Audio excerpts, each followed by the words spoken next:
Pai do Senhor Jesus, meu irmão, glória a Deus, né? Pelo estudo aí, Deus seja louvado. Meu irmão, e eu quero, só para testificar, né? Com esses versículos aí, qual o irmão trouxe, né? Tremendamente aí, são testificados todos os versículos, realmente. E para fechar, né? Com chave de ouro, eu quis dizer assim, são mais uns pontos, né? Com tudo isso que o irmão trouxe, tudo isso que o irmão estudou, chegou nesse pleno conhecimento, nesse entendimento, tá perfeito, né? Sem dúvida nenhuma, testifica o que nós temos aprendido, né? Acerca da Santa Ceia, acerca do batismo, qual é uma aliança, né? Qual Deus fez com seu povo através do seu Filho Jesus Cristo. E é necessário que se cumpra toda a palavra, né? E assim, gostaria até de complementar, né? Assim, com um ponto que é muito importante. O irmão trouxe os pontos certinho, mas só que tem pessoas ainda que ainda questiona esses ensinamentos, né? Tem pessoas ainda que infelizmente acha que não é necessário o batismo, acha que não é necessário a Santa Ceia, acha que simplesmente é uma doutrina do homem, um homem que inventou, que apenas as igrejas colocam essas regras para poder ter algo a mais. Não, na verdade isso já veio desde antes, né? Foi estabelecido pelo nosso Deus, desde do Velho Testamento, desde a Antiguidade, como o irmão trouxe aí e testifica, realmente. E a gente sabe, meu irmão, que quando eu vou trazer um ponto ali da questão da aliança, eu não sei se o irmão sabe como que eu já analisou o casamento dos judeus, né? Antigamente ele vai testificar. E é um exemplo muito bom, muito importante. E acerca do batismo, vai ter muitas pessoas que um ou outro vai questionar a questão do não, me mostra na Bíblia que você que tem que ter o batismo. Como você trouxe aí, basta os versículos que foi trazido, testificado, basta, não tem mais o que discutir. Mas se querer um exemplo, porque o conhecimento da palavra, ela traz o que para nós? Segurança, traz para nós pontos que dá segurança naquilo que a gente fala mais e mais, né? Quanto mais a gente conhece a verdade, quanto mais a gente tem conhecimento da palavra, nunca é demais. Quanto mais conhecemos, quanto mais temos conteúdos revelados e bíblicos, é tremendo, porque em todos os questionamentos, infelizmente, tem pessoas que, por não ter revelação, por não ter entendimento, por ter orgulho, achar que é alguma coisa, acaba não entendendo as escrituras, aí acaba querendo questionar.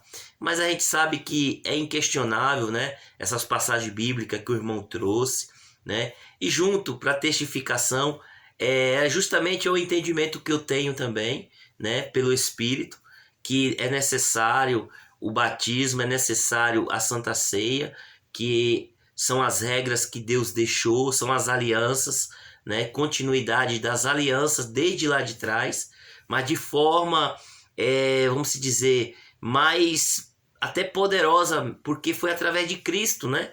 Foi o próprio Cristo que veio e assumiu o papel ali do Cordeiro, né? Do que é o batismo, ele mesmo se batizou para mostrar que era necessário, como está aqui ó, em Lucas, capítulo 7. Lucas 7 diz assim, ó. Lucas capítulo 7, versículo 29. É um versículo que já quebra qualquer argumento de pessoas que vêm, não, indagar que não é assim, que a interpretação que a gente está entendendo é equivocada. Não, de maneira nenhuma. Isso era justamente o que os fariseus, os mestres da lei faziam, né? Questionava o batismo de João, dizendo que não era necessário, só que olha o que diz aqui em Lucas, capítulo 7, versículo 29 e o 30. Diz assim, ó. Vamos aqui. E todo o povo que ouviu, e os publicanos, tendo sido batizado com um batismo de João, justificaram a Deus. Mas os fariseus e os doutores da lei rejeitaram o conselho de Deus contra si mesmo, não tendo sido batizado por ele. Olha aqui a importância do batismo, né? É tão forma que a Bíblia diz aqui que os publicanos, os pecadores, vinham para ser batizados com o batismo de João Batista. E eles eram o que? Eles se arrependiam, eles confessavam os seus pecados. Era o propósito. Só que os fariseus e os mestres, os doutores da lei, eles não aceitaram. E o que eles aconteceu com eles? Eles negaram o conselho de Deus contra ele mesmo. Por isso que Jesus fala, é necessário para que se cumpra toda a justiça.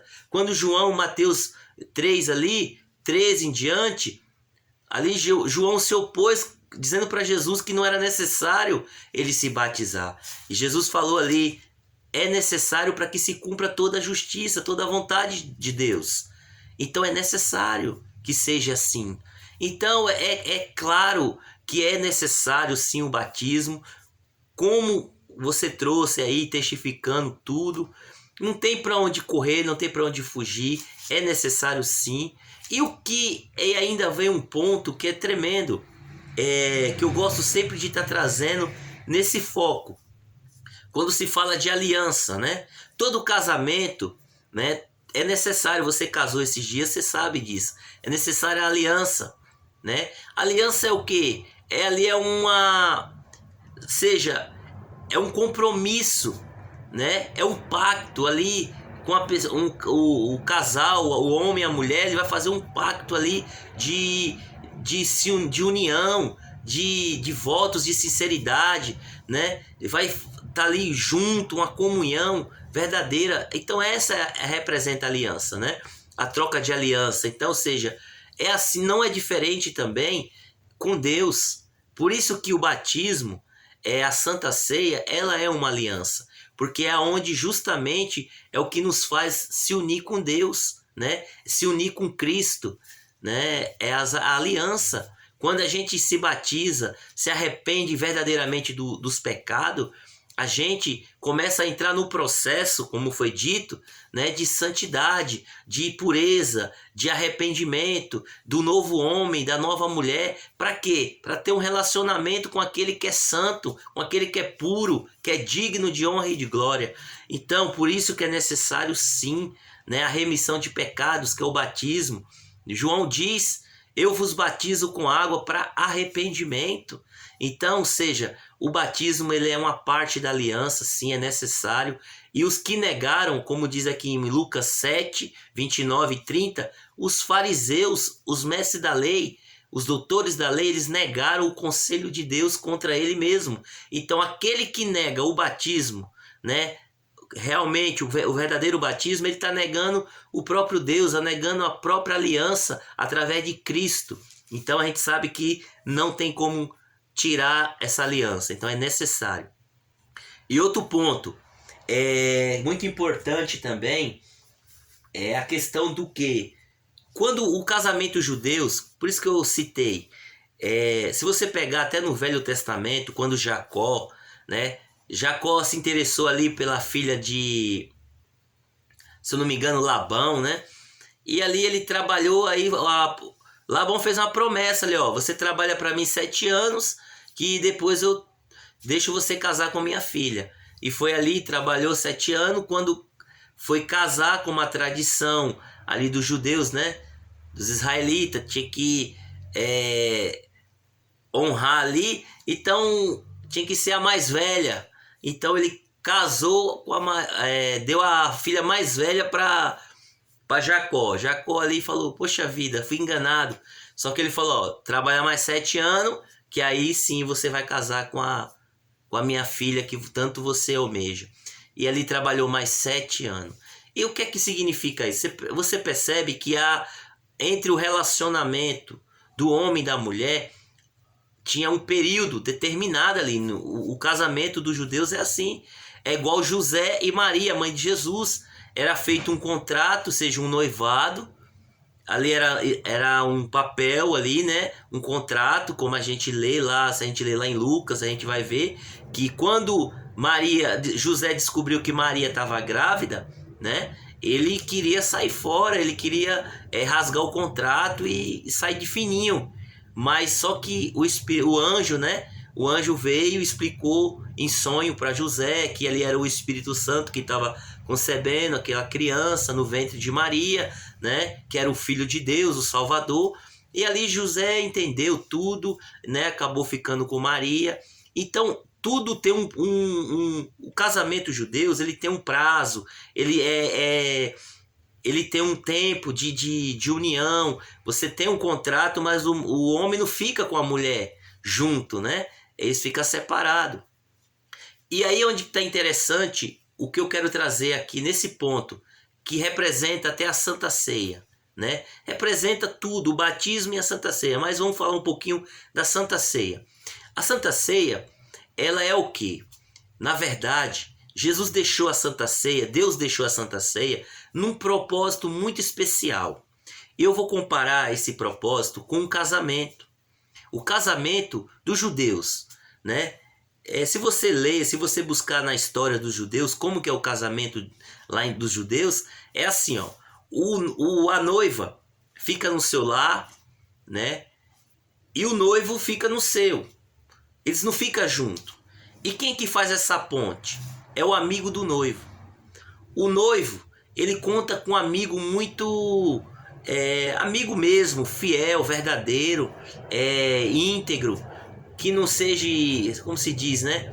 Que não fure os olhos dele, que não venha cobiçar a própria noiva dele, né? Mas um amigo verdadeiro. E quando fala amigo, pode ser um pai, pode ser um irmão, pode ser um amigo mesmo, um primo, uma pessoa bem chegada mesmo, para fazer essa ponte. Seja, o que o noivo faz, né? O casamento judeus.